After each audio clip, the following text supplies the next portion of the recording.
I'm Allison from Bike Saviours Bicycle Collective in Tempe, Arizona. I'm the founder of the shop. We're about 4 years old, and we are a community bike shop that teaches people how to do repairs and how to build bikes from scratch.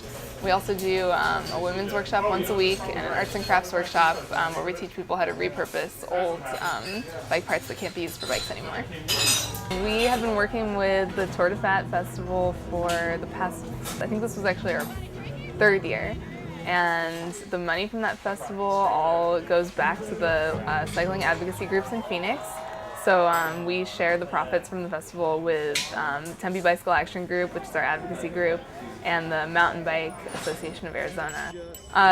The festival generates a lot of income, but it's also a really good community builder. We get about 300 volunteers for the festival, and that's just like people from around town, from local businesses, other bike shops, people that go on group rides together. So it's like a real community builder. It cements together people from a lot of different social groups, and they all come out for this one day to help run the festival. If it weren't for Tour de Fat and getting involved with it, we probably would not have moved into this space, because we were looking for grants and we were trying to find a way to get enough money saved in the bank to where we could safely rent a space to work in, because before we were in my backyard for 2 years and it was very inaccessible. A lot of people would come over if they knew us or if they knew someone who knew us, but it was very through the grapevine, and it wasn't completely accessible to everybody.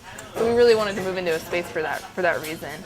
And because of the Tour de Fat, we didn't have to pursue foundation funding or grant funding, and all of the money from Tour de Fat is completely grassroots. It comes from people in Tempe, and that is, to me, a better way to fund a community project is by the people who are using that project, rather than from above, from a foundation, from someone who's going to be pulling the strings.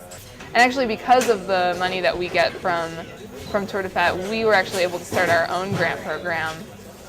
So we do a seed grant, which is it's a $666 grant for new community bike shops. So when people approach us, I do a lot of consulting as part of my job. So people will contact me and they want to know how they can start their own community bike shop, and that's part of the package that I can give them is you can apply for this grant for us, and $666 is a lot of money. You can buy a bunch of tools, you can buy startup stuff that you need to get your project off the ground, maybe pay a month's rent somewhere. So that's one of the things we've been able to do because of Tour de Fat.